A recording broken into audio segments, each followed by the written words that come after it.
request of medical evacuation. Condition: you are a member of a team who has been directed to request medevac for a wounded teammate. You're in a wartime, non-CBRN environment. At this point, I'll also give you the security of pickup site. For example, you're in a wartime, non-CBRN environment, possible enemies in the AO.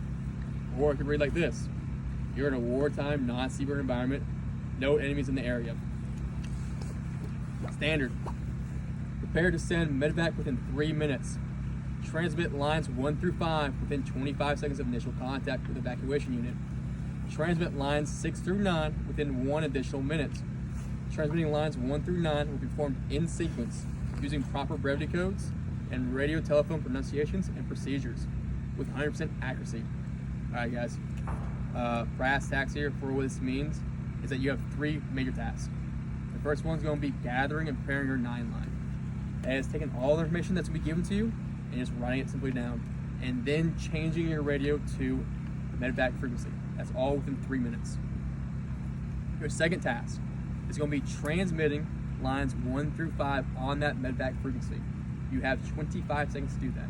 That one's a little tighter, but it is still very manageable. And then task 3 is going to be transmitting lines 6 through 9 on operational frequency.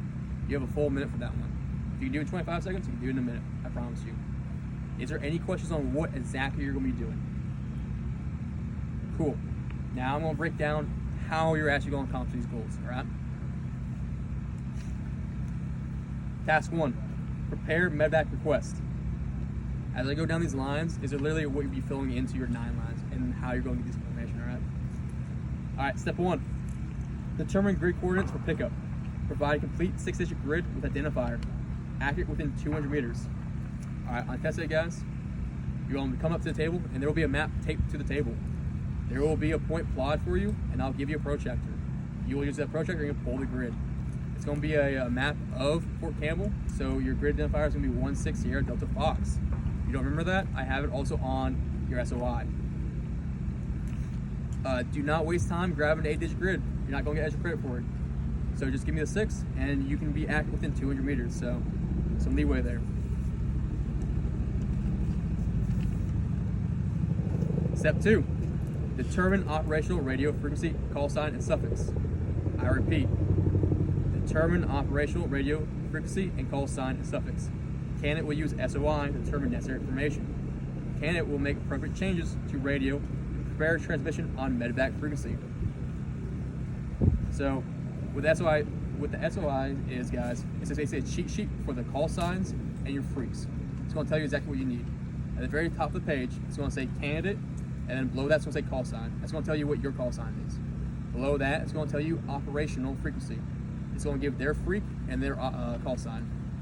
And then on the very last part, below that, it's going to be medevac operation freaks and their call sign. So you'll be pulling that information on the side for the appropriate lines. Key part of this part is that you'll be determining for line 2 the operational frequency and call sign. So that's what's going to be going in line 2, operational freak. And then you will make appropriate changes to the radio so that it's moved from operations to medevac. Step 3, determine number of patients by presidents. Candidate will use teach receipt card to determine necessary information. Along with your map that's taped down there in your SOI, there'll be 2 teach receipt cards there as well. You go to the top of that card and you'll pull off their presidents. Step 4, determine special equipment required based on site location, patient injuries, and additional guidance. So when it says site location, it means right now in this current area and time. So if you end up testing in daytime, that scenario, that hypothetical in testing will be at daytime. If for some reason you're having me out here at night and we're testing at night, well, then we're at night, all right? Patient injuries. So special equipment. If you got a guy who's shot in the chest, that's a second chest wound. You'll need a ventilator. Step 5, determine number and type of patients. Candidate uses teach receipt card to determine necessary information. So, if the guy is shot in the leg, he's gonna be a litter. If he is only wounded in the arm, he's probably ambulatory, all right, guys? Step 5, determine security of pickup site. Give this information to the candidate during the condition brief. So like I said earlier, wartime, non-CBRN environment, possible enemies of the AO, that's when you're going to get that information. This is the one piece of information that's not given to you on the table. So that's something that when I give the brief to you before you start testing, you gotta remember that one. Step 7. Determine method of marking of the pickup site. Candidate chooses based on choices given. On the table, along with everything else that's been taken down, you'll be presented with options in a form of a picture. Those are the equipment that you have on your kit. You can choose based off of them. And so please choose, if it's daytime, like I said, site location, use a daytime marking method. If it's nighttime, use one that works at night. 8. Determine patient's nationality status. Candidate uses T-SHIP-C card to determine necessary information. Number of patients in each category need not be transmitted. Again, this is you going to the T-SHIP-C card and just pulling that information on over. 9. Determine terrain description based on site location, map, and additional guidance. While only required in peacetime, it can be given as it will be transmitted on an encrypted frequency. It is used when not in a CBRN environment. So like I said, in conditions, again, you're in a wartime non-CBRN environment and your freaks will be encrypted. So you'll go ahead and say line 9er, non-CBRN environment, and then you'll give me a description of your site location, as it is right here. That is your task 1, preparing your 9 line and changing your radio. Is there any questions on that one? Excellent. All right, go move to task 2. Task 2, transmit lines 1 through 5 using brevity codes. At this point, after you have finished preparing your 9 line, you change your radio, you'll move over to your radio and initiate task 2. You'll pick up that dog bone, and using proper radio etiquette, you'll identify who you're calling, their call sign, and yours, and you'll say, hey you, this is me, I have a medevac request. I have a medevac request. At that point, they'll initiate the start of task 2. Radio's going to say, hey you, this is me, go ahead and send it. At that point, he's going to start the watch. That's when your 25 seconds start. At that point, you're going to rattle down lines 1 through 5 using proper brevity codes and pronunciation. So you'll go through line 1, give them your location. Line 2, your operational call sign freak. Line 3, you're going to give your patients by precedence. If you have 2 patients of different types, for example, one guy is urgent, one guy is priority, you will say line 3, 1 alpha, break, 1 Charlie. Do not mush them together. If you go 1 alpha, 1 bravo, that's a no-go, all right? Line 4, give the special equipment you need using proper brevity codes. Line 5, let me know what patients are needing litters and are ambulatory. And same thing as I said before, if you have 2 types, one guy's on a litter, one guy that's ambulatory, you have to put a break between the categories. Once you're done, you'll state over. Saying over is very critical here because you only have 25 seconds. That stopwatch does not stop until you say over. So if you forget, that time keeps ticking up and you'll bust on time. All right, that was task 2. Is there any questions on task 2? Yeah, shoot, man. So for line 4, if you need a hoist and a ventilator, would you have to say break? Mm-hmm. Okay. If you have multiple categories in the same line, you'll put a break between it, right? And that's just a general rule of thumb for all the lines. Anything else, guys? Cool. All right. Moving to task 3. Task 3 is going to be transmitting lines 6 through 9 using proper brevity codes. You had just finished task 2. You had said over. The grader's going to respond with, hey, that's a good copy. That is your initiative. That is your cue to go back to your radio, and you're going to move from medevac channel to your operations channel. At that point, Jared's going to check to make sure you're actually on the right channel. Cool. Jared's going to initiate to you. He's going to call you. He's going to say, hey, EIB1, this is Venom 6. Go ahead and send your remaining lines. At that point, using proper etiquette, you're going to say, hey, Venom 6 is EIB1, lines to follow, and you're going to rip down 6 through 9. Line 9, again, line 6 is going to be your security pickup site using proper brevity codes. Line 7, marking, method of marking. Line 8, status of your patients. And then line 9, because we're in that non-CBRN environment, you'll state non-CBRN, and then give me a description of the area. And finally, you're going to end with over. You have a full minute for that task, so not too critical, but you need to say over to end the actual task itself. Is there any questions on task 3? Excellent. Come on over and we'll get a demo going for you.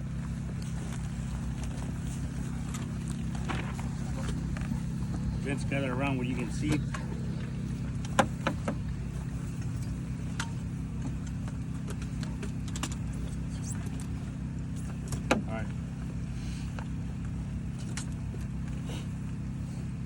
what you see on this table is what you're gonna get come test day, covered by Poncho. You're on Fort Campbell. Can somebody tell me the grid identifier for Fort Campbell? 16 Sierra Delta Foxtrot. Right. Last number on your grid is gonna be a 5. All right. You have to give a 6-digit grid. The last digit on your last digit on your grid is gonna be a 5. All you're gonna do is find the northern and eastern. For this scenario, is 51 and 41 and 49.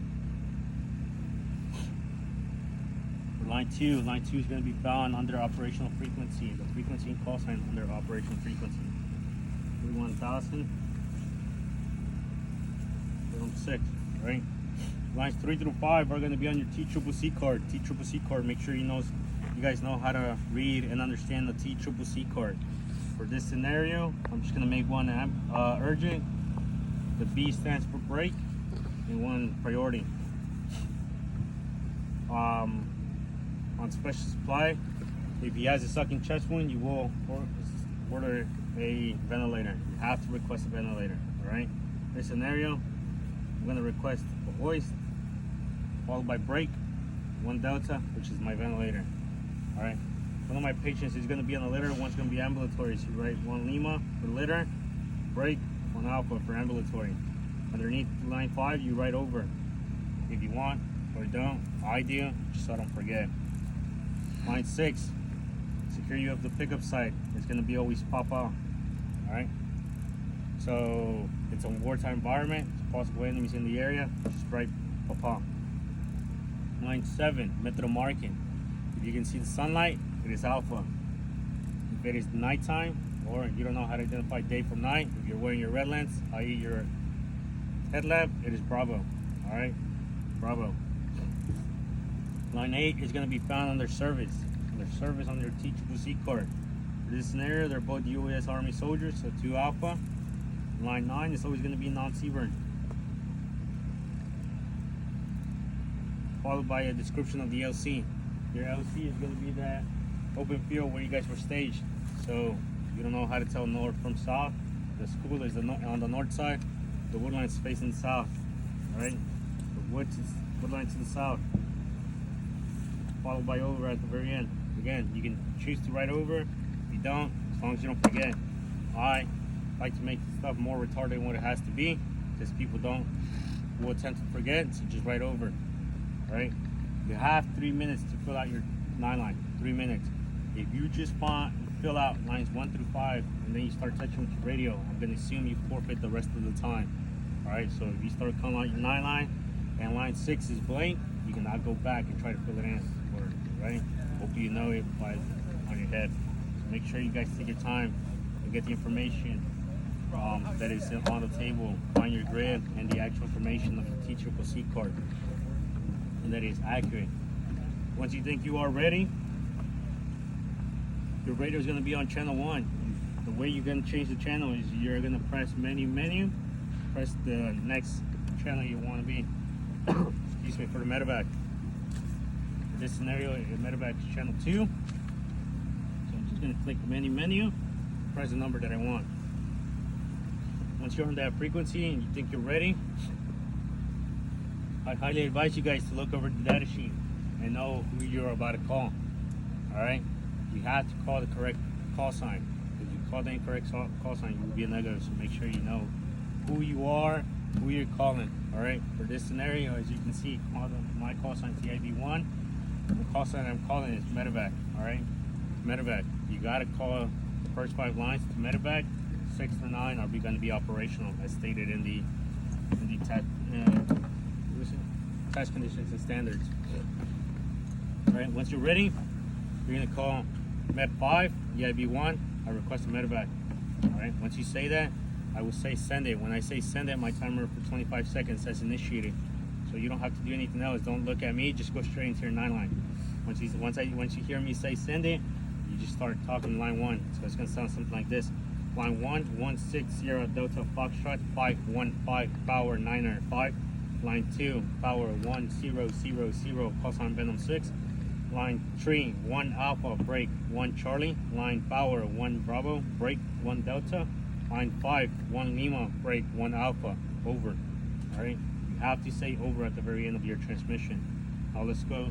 Let's say you said 3 instead of tree, right?